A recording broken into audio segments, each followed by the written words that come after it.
ওদালগুৰিত দিনক দিনে বৃদ্ধি পাব ধৰিছে হাতী মানুহৰ সংঘাত। ভাৰত ভূটান সীমান্তৰ পৰা নামি অহা বন্য হস্তীৰ জাকে পুৱতি নিশা 3মান বজাত বামুণজুলি চাহ বাগিচাত সোমাই তাণ্ডৱ চলায়। পুৱতি নিশাৰ ভিতৰত বামুণজুলি মঞ্জু ভুঁৱৰ নামৰ মহিলাগৰাকীৰ ঘৰত দুটা বনৰীয়া হাতীয়ে ঘৰৰ ভিতৰত সোমাই তছনছ কৰি ক্ষতি সাধন কৰে। জানিব পৰা মতে মহিলাজনী শুই থকা অৱস্থাত বনৰীয়া হাতীটো আহি ঘৰখন ভাঙি আছিল। কিন্তু মঞ্জু ভুঁৱৰে কোনোমতে নিজৰ প্ৰাণ ৰক্ষা কৰি পৰিয়ালটোক লৈ পলায়ন কৰে। মঞ্জু ভুঁৱৰ ঘৰৰ খাদ্য বস্তু, বিচনা, বাচন বৰ্তন আদি সকলো ক্ষতি হোৱা দেখা গৈছে। এই ক্ষতিগ্ৰস্ত পৰিয়ালটোক সম্পূৰ্ণভাৱে অঘৰী অৱস্থা হৈ পৰিছে বৰ্তমান। ইয়াৰ উপৰিও ৰিজিনা ছয়, অনিতা ভুঁৱৰ, অজিত তাঁতী, শুক্ৰম ভুঁৱৰ, বুধুৱা মুণ্ডা, সাংগৰাম গৌৰ মুঠ 7খন বাসগৃহত সম্পূৰ্ণ বিধ্বস্ত কৰি ক্ষতি কৰে। তদুপৰি অঞ্চলটোৰ লোকসকল উপস্থিত হৈ হাতীটো খেদিবলৈ প্ৰয়াস কৰে, কিন্তু বহু সময় পিছত বনৰীয়া হাতীটো খেদিবলৈ সক্ষম হয়। ঘটনা সংঘটিত হোৱাৰ পিছতো বন বিভাগক খবৰ দিয়ে, কিন্তু বন বিভাগৰ কৰ্তৃপক্ষই এই খবৰটো পোৱাৰ পাছতো উপস্থিত হোৱা নাই বুলি জানিবলৈ দিয়ে। এই ঘটনাটো খবৰ পোৱাৰ পিছত আছাৰ জিলাৰ সভাপতি শিৱদত্ত তাঁতী আৰু UPPLৰ মহিলা চেলৰ নেত্ৰী মাৰিয়াম তাপ্পৰ লগতে উপস্থিত পৰিয়ালটোৰ সকলো ঘটনাৰ বিষয়ে পৰ্যালোচনা কৰি ক্ষতিগ্ৰস্ত পৰিয়ালবৰ্গলৈ গোলাপ কৰ্মীয়ে কিছু আৰ্থিক সাহায্য আৰু এখন তিৰপাল আগবঢ়ায়। বন্য হস্তীৰ পৰা সুৰক্ষা পোৱাৰ লগতে কেনেকৈ পৰিত্ৰাণ পাব পাৰি, হাতী মানুহৰ সংঘাত কেনেকৈ ৰোধ কৰিব পাৰি, ইয়াৰ বাবে চৰকাৰে দৃষ্টিগোচৰ বন্য হস্তীৰ পৰা সুৰক্ষা পোৱাৰ লগতে কেনেকৈ পৰিত্ৰাণ পাব পাৰি, হাতী মানুহৰ সংঘাত কেনেকৈ ৰোধ কৰিব পাৰি, ইয়াৰ বাবে চৰকাৰৰ দৃষ্টিগোচৰ হ'বনে?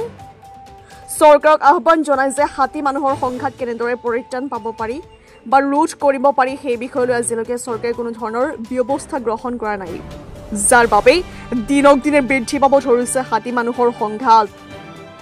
ইয়াৰ প্ৰতি কেনেধৰণৰ ব্যৱস্থা ল'ব সেইটোহে চিন্তনীয় বিষয়। News taxi report, JNKD news. বহুত দুখৰ কথা, যিহেতু আমি প্ৰতিদিন চাই আছোঁ এনেকুৱাই অৱস্থা আমাৰ এই সমষ্টিত, ননাই চাৰপাং সমষ্টিত। আৰু যোৱা নিশা ইয়াতে আমাৰ বামুণজুলি বাগানত মোটামুটি 7টামান ঘৰ বনৰীয়া হাতীয়ে সোমাই ভাঙিছে। আৰু ৰাতিপুৱা মই মোটামুটি 8টামানত যিয়ে ইয়াৰে লোকেল ল'ৰাকেইটা মোক ফোন কৰি আৰু হোৱাটছআপত ফটোকেইটা দিলে। আৰু যেতিয়া মই গম পালোঁ কিবা এটা, আজি যিহেতু আমাৰ শ্ৰাৱণ মাহিনা আৰু প্ৰথম আজি বলভমৰ প্ৰথম সোমবাৰ, মই ফেমিলি লৈ মন্দিৰত গ'লোঁ। মন্দিৰত গৈ পূজা চূজা কৰি তাৰপাছত মোৰ এটা সৰুকৈ মিটিং আছিলে আমাৰ ব্লকত, তাতে মিটিংটো এটেণ্ড কৰি মই ইয়াতে মানে যিহেতু ফটো চায়ে বেয়া লাগিছিলে আহিলোঁ। আৰু যেতিয়া আহি নিজে ইয়াতে যেতিয়া চালোঁ, সঁচাকৈ মানে বহুত দুখ লগা কথা। আৰু এইটো আজিৰ ঘটনা নহয়, আমাৰ প্ৰত্যেকটো দিনত এনেকুৱা ঘটনা আমাৰ ননাই চাৰপাং সমষ্টিত আৰু স্পেচিয়েলি বাগানকেইটাত আমাৰ হৈয়ে আছে। আজি 2 দিনমান আগতে টাংকি বস্তিত এৰিয়াত এটা মানুহক আমাৰ হাতীয়ে মাৰি মানে তাতে স্পট ডেথ হৈছিলে। আৰু এনেকুৱা আমি যোৱা মাহো চাইছিলোঁ আমাৰ চাটঘৰীয়াতো সেনেকুৱা হৈছিলে, এটা মানুহক মাৰিছিলে। আৰু সেই তাৰ নেক্সট দিনাই হাতীগড়তো চালোঁ, হাতীগড়ত এটা মানে হাতীৰ জাক সোমাই ঘৰ চৰ নষ্ট কৰি ভাঙি থৈ গ'ল। আৰু প্ৰতি এনেকুৱা চাই আছোঁ আৰু দুখ লাগিছে, যিহেতু আমাৰ ইয়াতে আজি দীৰ্ঘদিনীয়াৰ পৰা আমাৰ ইয়াতে আমাৰ মানুহ জিকিও আজি যি মূল সমস্যা আমাৰ হাতীৰ, সেইটো লৈ আজিও সমাধান হোৱা নাই।